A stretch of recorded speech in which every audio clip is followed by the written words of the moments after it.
were, over this last summer, my wife Caitlin and her family, we were on vacation, and we went to, I'm going to forget the name of the place, outside of Course Gold. What's the name of it, Kate? Raymond. Oakhurst. Would have been better than Raymond. Sorry, is anybody from Raymond in here?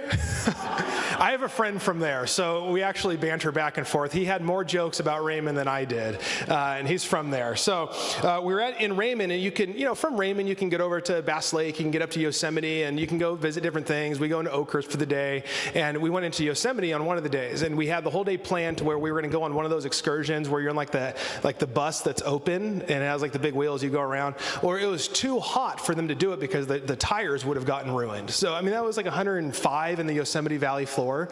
So we had a bunch of time on our hands, so we ended up going to one of the little rivers that runs through there. And we start hanging out, and we're swimming, and some of us go across the water, and we swim upstream. There's this little island that we go and sit on, and we're throwing rocks, and there's a spot where the current kind of would pull you away for a second, so the kids are like being brave and going out there, and we're letting them have fun. And then we notice there's people floating down the river. And right where we were, the current would pick up, and those that were casually floating, laying back, feet up, cold drink in their hand, all of a sudden, we're not going to make the turn because the current would slam you into the edge of the actual riverbank before you can make the turn. And there was this, like one of those trees that grows out of the water right there. So it was like a bush tree in the water. And people would just get slammed into that. And they're tipping over in their kayaks. They're like little ice chests are flowing all over the place. And we watched this happen once. And the very first time, I had to jump in the water to go help this person get entangled from the tree. And then it goes by, and we're like, man, that was crazy. And then you see a family coming with a couple kids, and it's like, and we're trying to give them a heads up, but you can't do much because there's just the current. And then sure enough, they slam in, kid gets tossed, two of us jump in the water to save them. We spent about an hour just trying to save people from this thing. So it was part entertainment, you're just laughing at them, but then you're like, we can't not help because no one's going to die on our watch. We had to leave at some point, so there's more people coming down. I don't know what to do with that. But have you ever been in a moment where you don't actually realize the current or the strength of what you're in until it actually pulls you away? We grew up with canals in Fresno, and we were always warned about the dangers of the canal because on the surface it seems very calm, and maybe there's a little bit of movement, but the strength of the current is actually underneath and what you cannot see and what you cannot notice. And so there's an aspect in which for them to not run into the embankment, to get tossed out, to potentially drown, is they would have had to resist the drift.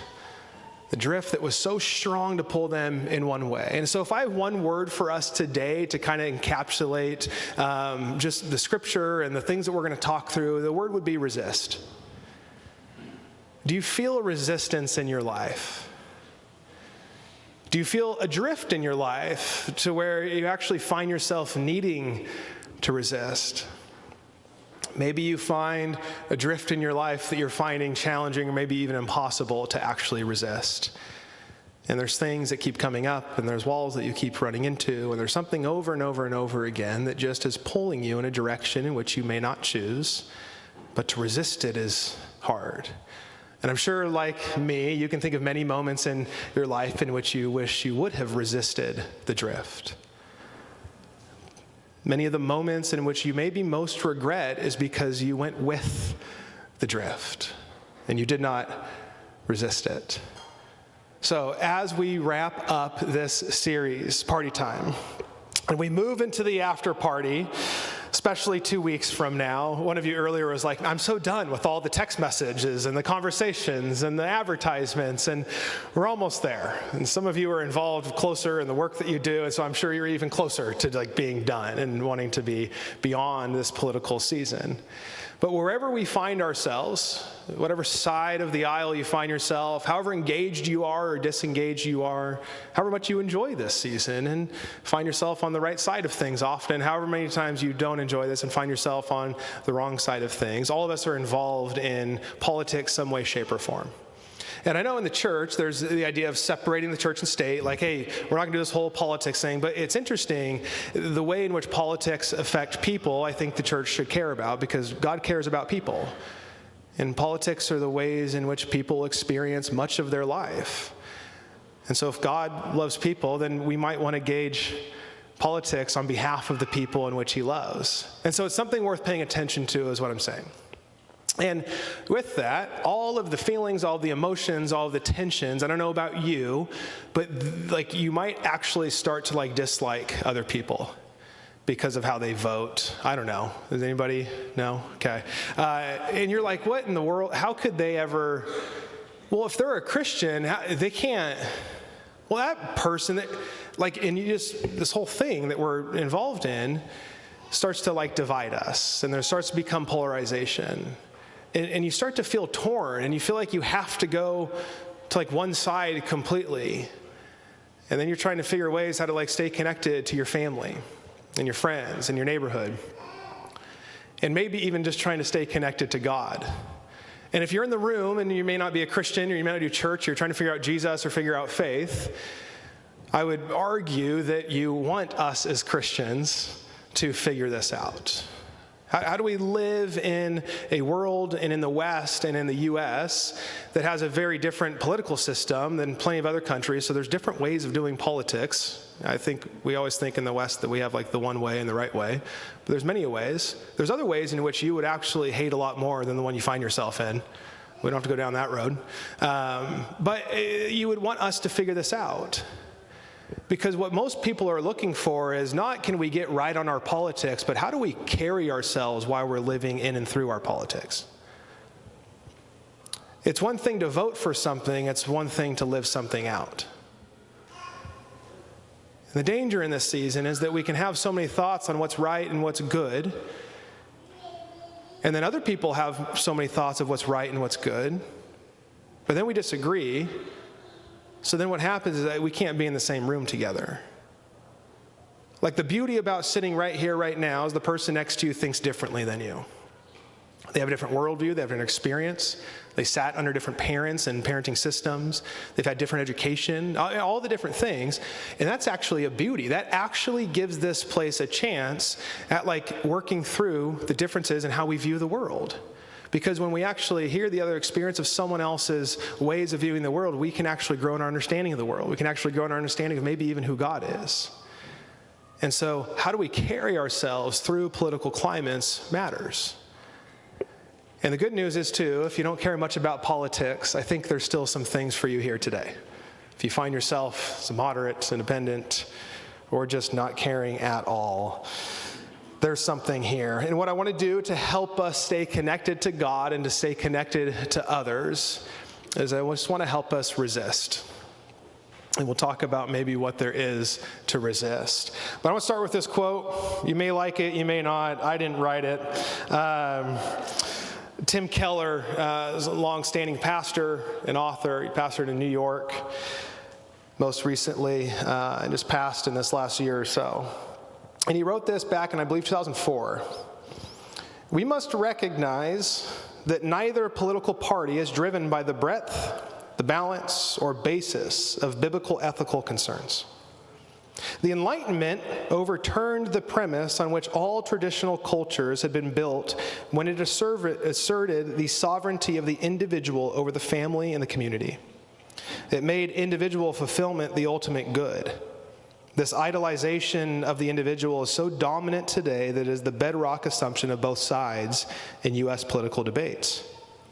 Liberals think government should control and redistribute income, but should leave people free to do whatever they choose in the area of their personal morality. Their radical individualism comes out in their views of abortion and marriage.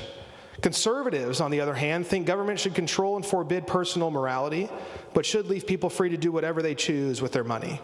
Their radical individualism comes out in their deep distrust of the public sector and in their understanding of poverty as mainly a failure of personal responsibility. If you are more concerned about abortion, changing sexual morals, and the severe secularization of the public square, then you'll tend to vote Republican. If you're more concerned about radical discrimination, marginalization of the poor, and the erosion of the environment, then you'll tend to vote Democrat. Of course, the problem is that all of these things are concerns for anyone who reads and trusts the Bible. What are we to do?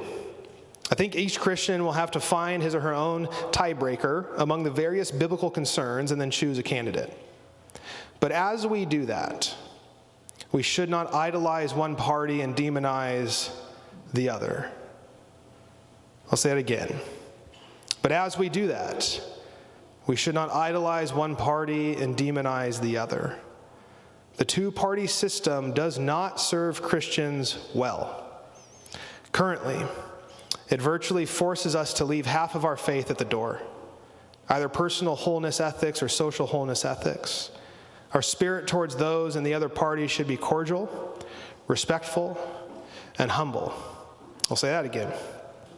Our spirit towards those in the other party should be cordial, respectful, and humble.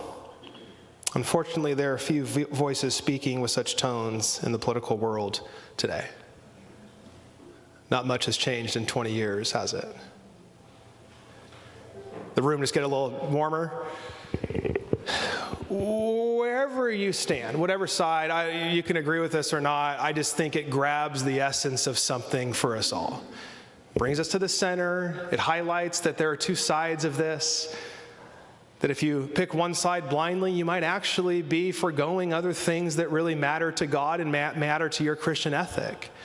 But the point that a two-party system does not serve the Christian well, I think is a helpful reminder for you and I that this is not our ultimate home. That our ultimate way of living our life and being with God and being the people of God is not primarily seen through the lens of American politics.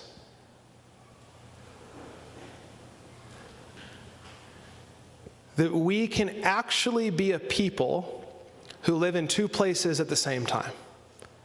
We live right now, in this moment, in America. For those that have professed Jesus as their Lord and their Savior and their King, also reside in the kingdom of heaven, which would be your ultimate place in which you began, in which you end. You will spend more time in heaven than you will here on earth. It's a weird thought.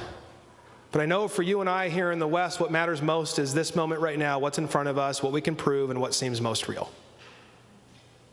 But it seems that over and over again, Jesus, as he broke in by God putting on flesh and moving into the neighborhood, as he was disrupting the thought that everything that is in front of us is what's most real, to say that actually what's most real is the things that we oftentimes can't even see, unless we have ears to hear and eyes to see, as Mark would put it. So just a small thought. Politics matter less than we oftentimes make them. How you and I live matters more than oftentimes we make it. So what I want to do this morning is just look at the book of Daniel. We're just going to sit in Daniel 1 for a moment. Daniel's a fabulous book. Oftentimes it's used to try and predict end times and have arguments over that. That's lame. And or it's like how to do a fast and eat kale. You could do that too, but it might be missing the point just a little bit. They didn't have Whole30 subscriptions back then. But there's something here that we might be able to take from Daniel, that it's beautiful but yet challenging. You and I think would be worth the time to sit with for a little bit. So to this point, Babylon had just moved in on Jerusalem. So the setting of this is that you're sitting here in this moment, and I don't know, Bakersfield moves in and just takes over Fresno. And Andrew's living in two places. And then all of a sudden we're chained and carted off and pulled to Bakersfield over this wagon journey. And then we're just living in this whole new land where we don't really know what they're saying or their culture. We don't understand them as they don't understand us. But we're captive. We're in a whole new environment. Our lives have been completely disrupted. Our life is not our own anymore. We have no say. We have no will. And we find ourselves overthrown in so many ways. Then the king ordered Ashpenaz, chief of his court officials, to bring into the king's services some of the Israelites from the royal family and the nobility. Young men without any physical defect, handsome, showing aptitude for every kind of learning, well-informed, quick to understand, and qualified to serve in the king's palace. He was to teach them the language and literature of the Babylonians. The king assigned them a daily amount of food and wine from the king's table. They were to be trained for 3 years, and after that they were to enter the king's service. Among those who were chosen were some from Judah: Daniel, Hananiah, Mishael, Azariah. The chief official gave them new names.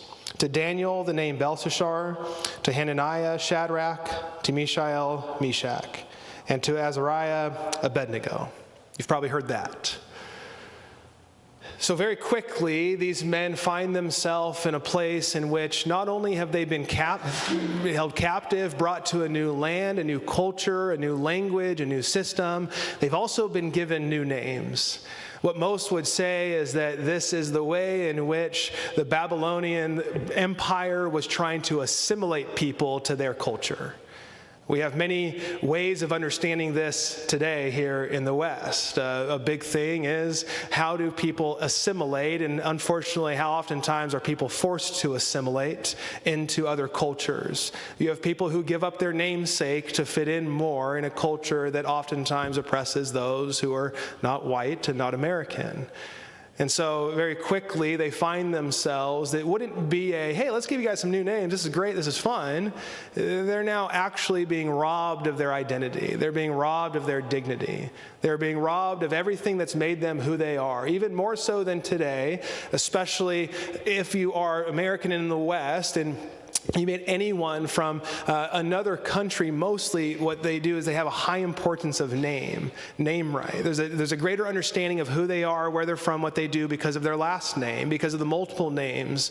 And I have a name that, fortunately, I understand why my parents chose the name, but it doesn't have lineage, like actual significance. It doesn't give me an identity and a connection to. And so very quickly, they find themselves in this new place with new names. And Daniel is now living in two worlds. He is a person of God. He's an Israelite, yet now he finds himself in Judah. And all this work that starts to happen to help Daniel and the other three assimilate, they bring him the food, they change the name, and then in Daniel 1:8, but Daniel resolved not to defile himself with the royal food and wine. He asked the chief official for permission not to defile himself this way. He had resolved not to defile himself. There's something in which Daniel said, here is who I am, here are my values, here's the way in which I am going to live my life. And he has resolved that going into this situation. It could be said that Daniel has squared some things away. And I just want us to consider two thoughts this morning. One of them is that Daniel has squared some things away. He has actually thought through, when arriving here, he's to go with some things, but then there's something to say, no more. I actually won't do this part.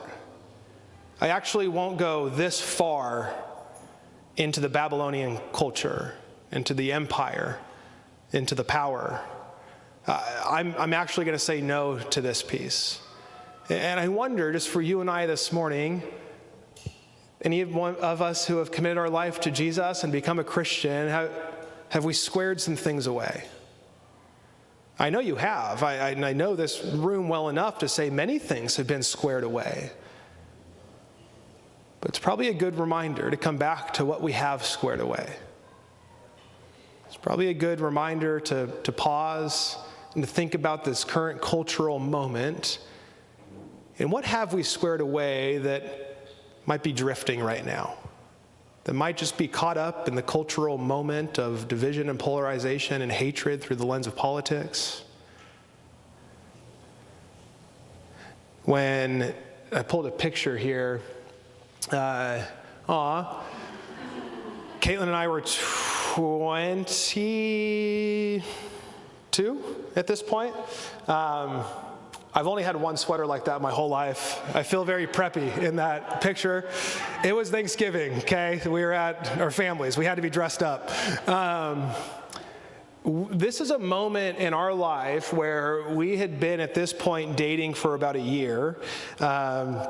And just had a very unhealthy dating relationship. We both had a number of past relationships that were very broken and unhealthy to this point. And a year in, there was something happening in our lives where we decided to start going to church. I grew up in and around the church. Caitlin went to an all-girls Catholic school and had some familiarity with church. But we just realized that there was things in our life that just weren't going well. But we wanted them to go well. We actually wanted our relationship to work well and not just be filled with jealousy and envy and brokenness. And what started to happen as we said, hey, we're going to start going to church, and we visited some college groups and did some things.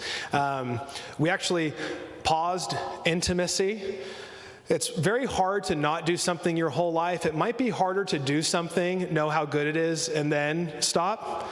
Just throwing that out for thought.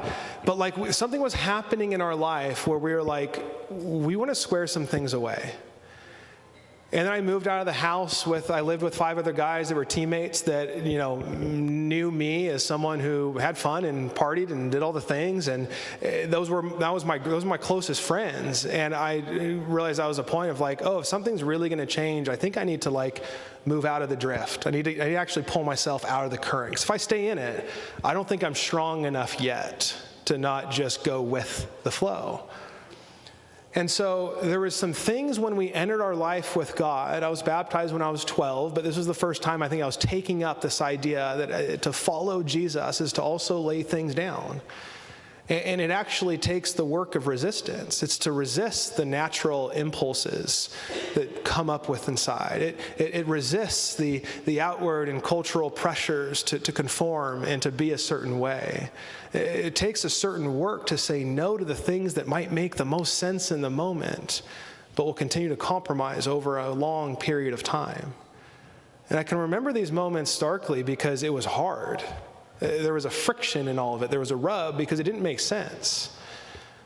Because everything to my life had been, here's what I want, here's what I want to do, here's what I think is best.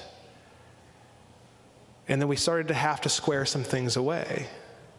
And it was hard, and it hurt, and it was confusing, and it was not done in perfection. But it seemed in that moment that to follow Jesus, God was asking us to square some things away. So that when we entered back in, we could be the people who God was calling us to be. Again, not perfectly. But if we don't have some things squared away, then I would offer to us that we're just going to find ourselves in the current and we're just going to drift. Because the current is so strong. Billions of dollars are spent for you and I to think and act and live a certain way. A way that may not be benefiting us the most, a way that uses fear as a motivator, a way that is grabbing at our base instinct of wanting to be loved and find security, to say that if you vote this way, we will restore something. If you vote this way, we will make it or do it better than it's ever been done before. Is that true? That for just a short moment, people can grab our greatest fears inside of us and say that we will fix all. But we look 2,500 years back, and the Babylonian Empire seemed to be doing the same thing. And yet here we are again today, 2,500 years later. A culture of power, asking for assimilation. And yet it seemed to be the ones who stood the test of time were those who could resist. Daniel had squared some things away.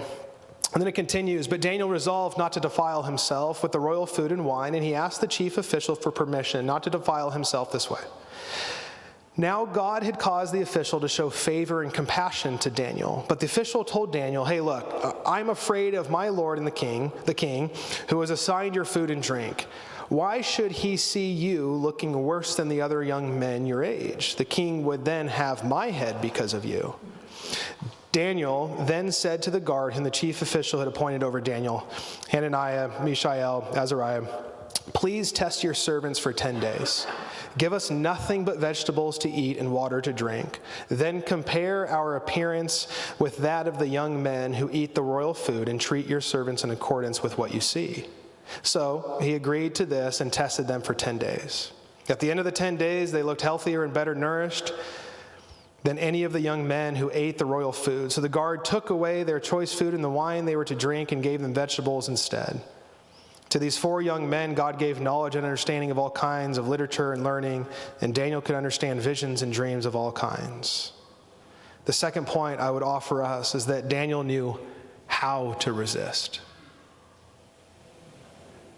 Oftentimes we might know we need to resist, or we feel an impulsion to resist, but we don't know how to resist.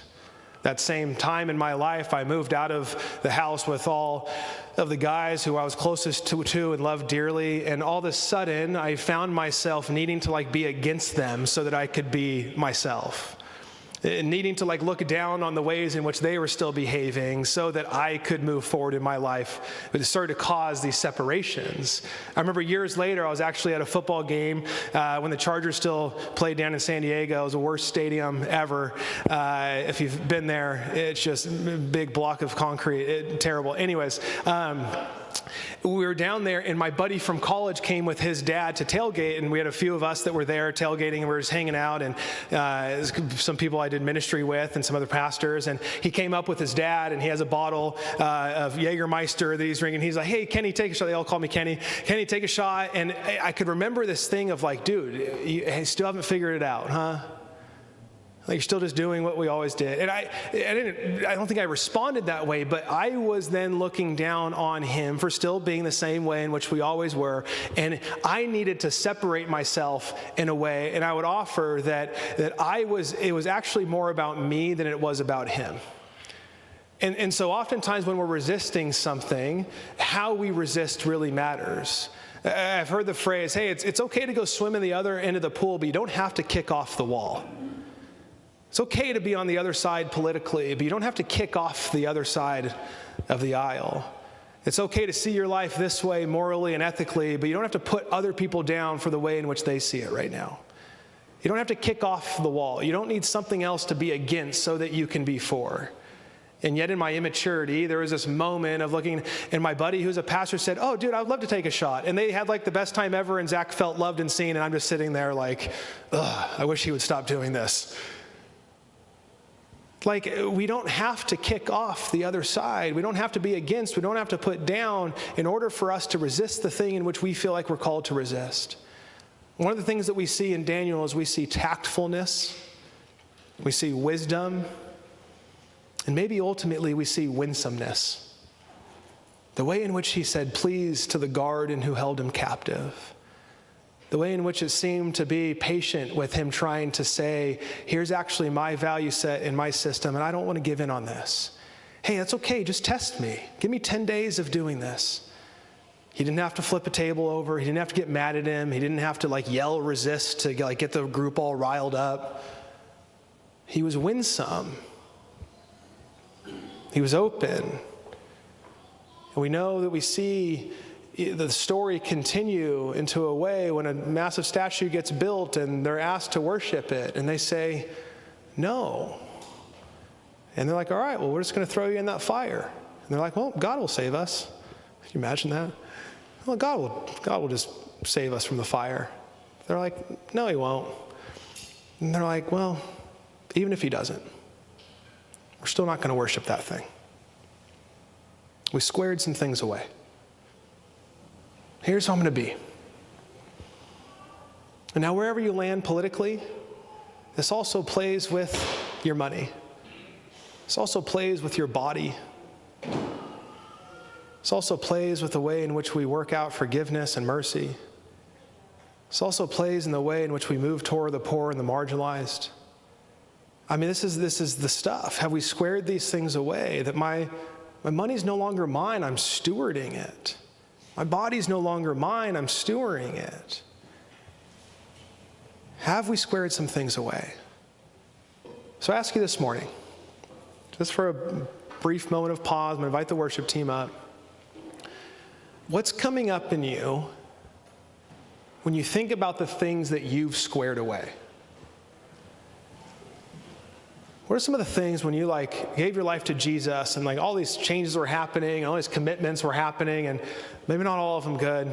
Anyways, I won't go down that road. But really, or you just had this fervor and this burning passion to be holy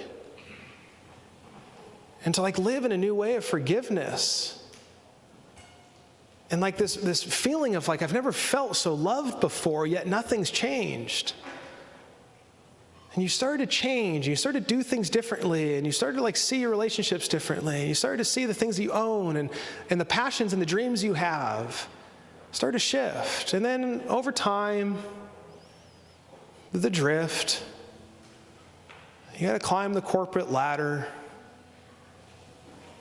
You got to give into that value for that other person. You got to kind of fit in with the crowd so you don't really speak up anymore. Resentment and envy is high. Where are you at in the drift right now?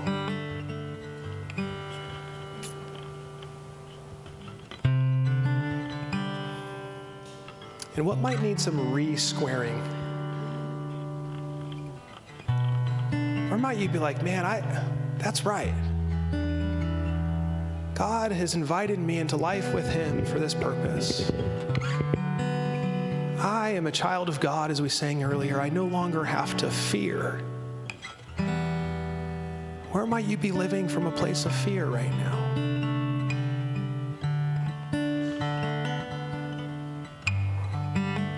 And as you think about the things you've squared away or the things that you might need to re-square, how might then you need to now go about it? What are some ways in which you might need to change the way you're going about it? What are some of the ways in which you need to revisit the ways in which you once did go about it? Where are you heavy and stressed and worried and anxious? How might you need to return to peace and joy and ease and love? Because it'll only be a moment in which we'll forget how we voted in the next 2 weeks. It'll only be a moment until we might vote differently at some point. But what I know you and I will look back on that stays with us is, who were we in this time?